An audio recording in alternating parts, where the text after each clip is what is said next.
Fresh from Venice International Film Festival for the world premiere of Phantasmia.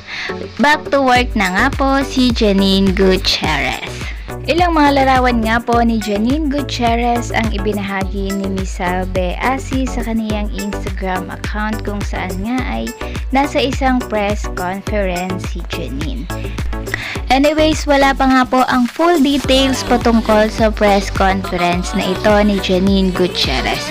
For sure ay ibabahagi naman nila ito sa atin soon. Kaya naman po abang-abangan lamang po natin ang mga kaganapang ito kay Janine Gutierrez.